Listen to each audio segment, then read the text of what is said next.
Assalamualaikum warahmatullahi wabarakatuh. Selamat pagi anak-anak. Bagaimana kabar hari ini? Luar biasa. Semoga di pagi hari ini anak-anak tetap semangat dalam mengikuti pembelajaran secara daring kelas 3B. Baik, langsung saja anak-anak, kita hari ini akan belajar di tema 1, yaitu pertumbuhan dan perkembangan makhluk hidup. Subtema 1, ciri-ciri makhluk hidup, pembelajaran 5.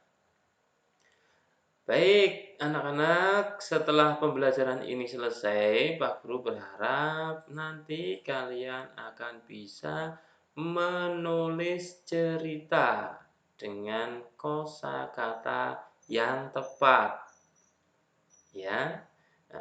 Terus mengidentifikasi pola-pola pada bilangan cacah. Oke, baik, langsung saja kita mulai. Namun sebelumnya, Pak Guru akan mengingat-ingat pembelajaran yang kemarin. Masih ingat anak-anak? Baik, kita lihat gambar berikut. Nah, anak-anak, Pak Guru punya 4 gambar.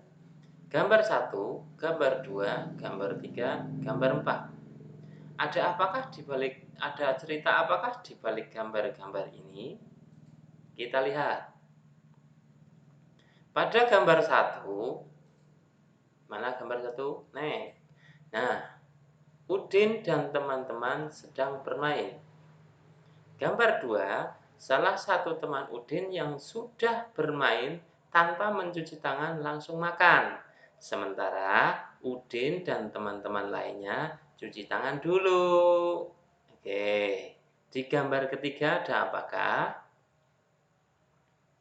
Semua siswa sedang makan bersama. Ya, siswa yang tidak mencuci tangan terbaring sakit. Oke, baik anak-anak. Ciri-ciri makhluk hidup yang terkandung di dalam gambar ini, di dalam 4 gambar ini, ada apakah? Iya, makhluk hidup membutuhkan makan. Namun, jika kita sembarang dalam mengambil atau memakan sebuah makanan, maka akan berakibat tidak baik. Ya, baik. Kemarin kita telah mempelajari ciri-ciri makhluk hidup. Yang pertama itu adalah, kalau masih ingat anak-anak? Iya, bernafas, bergerak, bertumbuh. Ya, dalam bertumbuh juga memerlukan makanan. Tapi di sini Pak Guru akan menjelaskan beberapa eh, beberapa beberapa cara sebelum atau sesudah makan secara sehat. Baik, mari kita simak videonya.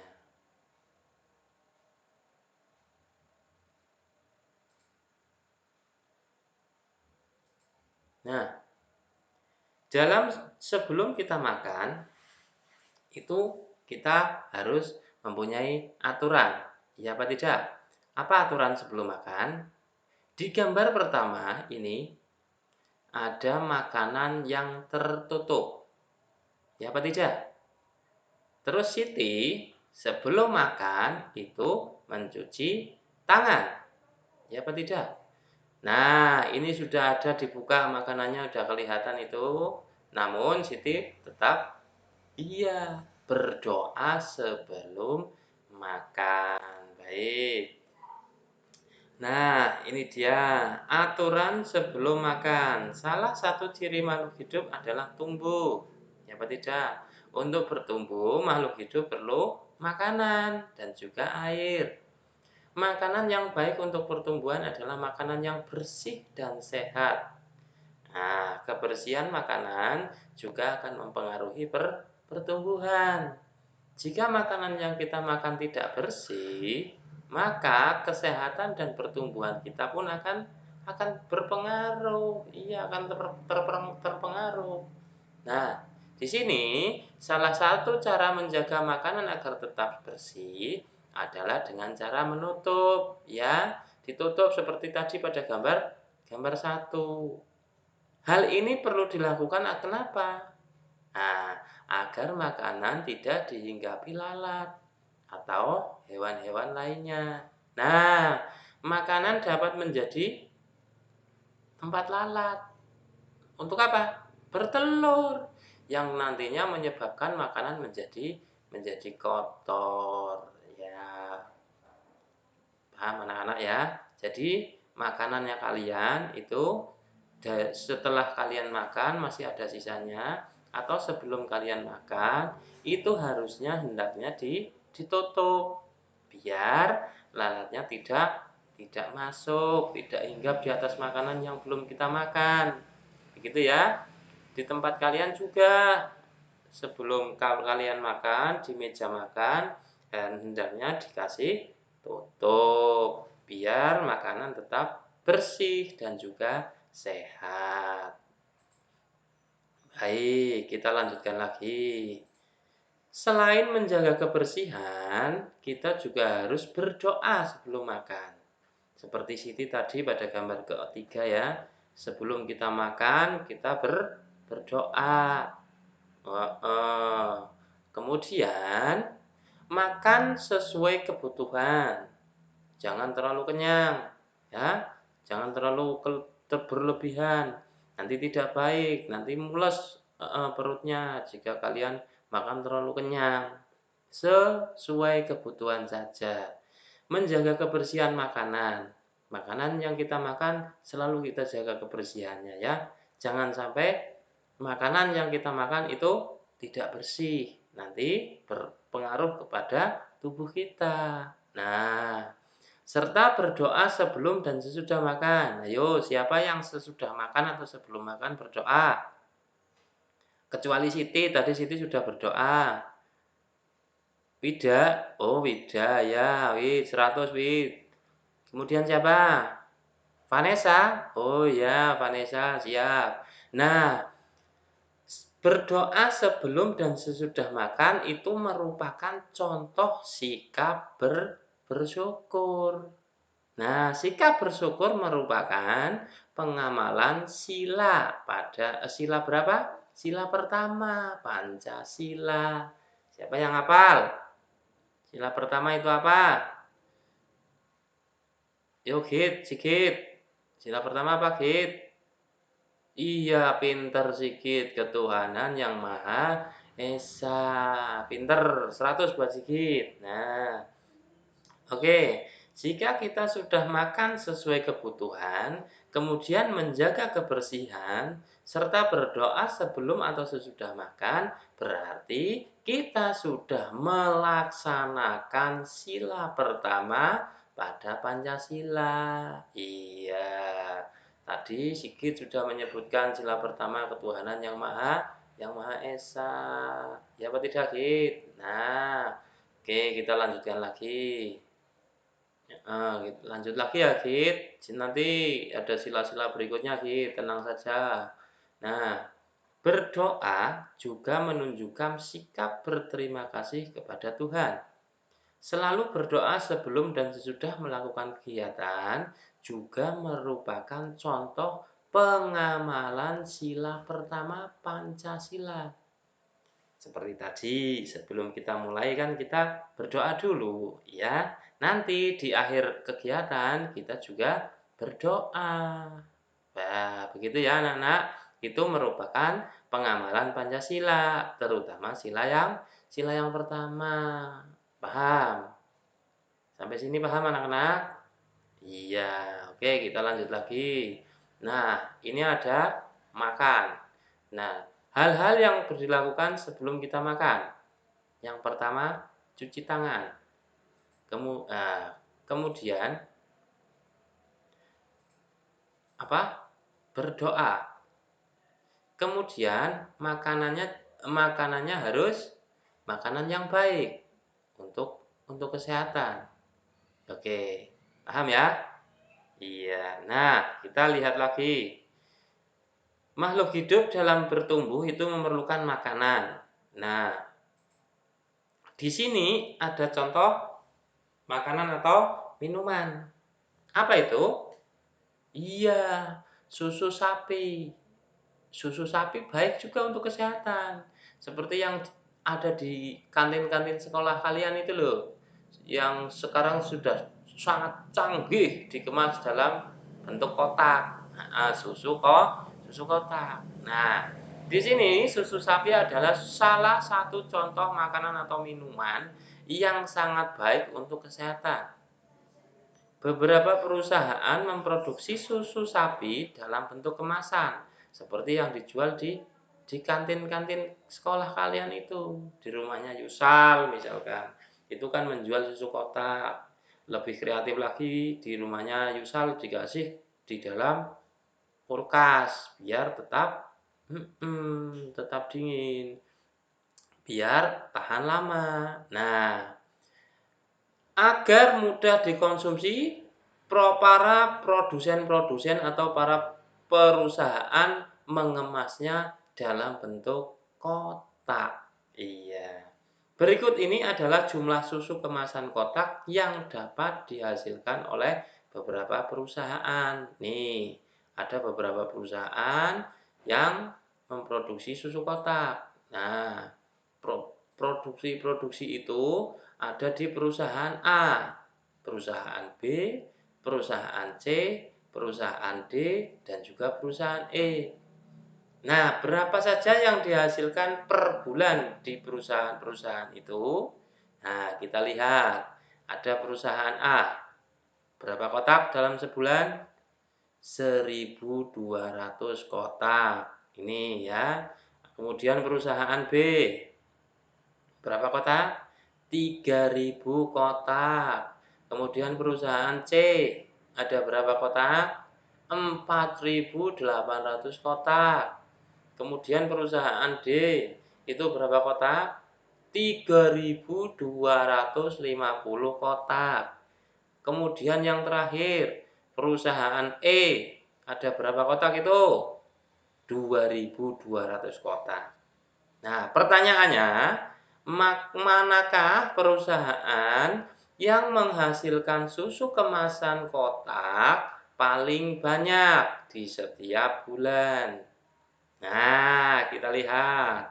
Kita bahas. Tadi di kelompoknya Mawar, di kelompoknya Siti, ini sudah kita bahas. Kebetulan hampir sama, cuman tadi nilai tempat, iya, ribuan, ratusan, puluhan, satuan. Ini juga sama, cara mengidentifikasinya juga sama. Kita lihat yang paling depan. Nah, kemudian lagi. Nah, kemudian lagi. Nah, untuk menentukan yang paling besar atau paling kecil, itu mudah. Kita tidak usah lihat yang lainnya.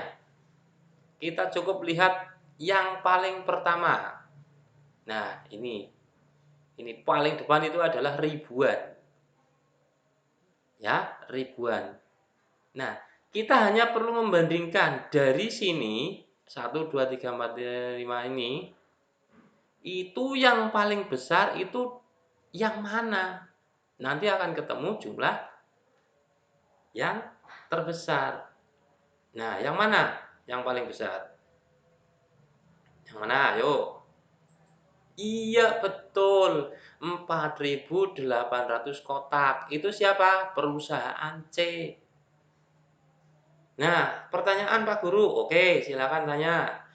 Jika 4.000-nya ada dua, 4.000-nya ada dua, misalkan perusahaan C dan perusahaan F. Sama-sama 4.000, cuman yang C 4.800, yang F 4.000 top. Cara mencarinya gimana? Oke, kita jelaskan lagi. Ini sama seperti ini. Misalkan ini tidak ada 3.000 dan 3.250. Tiganya sama apa tidak? Di tempat ribuan, sama. 3 di tempat ribuan. Ini 3 di tempat ribuan. Cara mencari yang besar itu bagaimana? Kita beralih ke berikutnya. Meluncatlah mening mengarep mening. Ke belakangnya lagi. Nah, ke tempat ratusan. Di 3 yang sini itu ratusannya berapa? Ini, ratusannya berapa? Ini kan tempat ratusan. Ribuan, ratusan, puluhan, satuan. ribuan, ratusan, puluhan, satuan. Betul apa tidak? Nah, ini di perusahaan B ratusannya itu berapa? 0. Di perusahaan D ratusannya berapa? 2. 0 dengan 2 itu besar mana? Besar 2.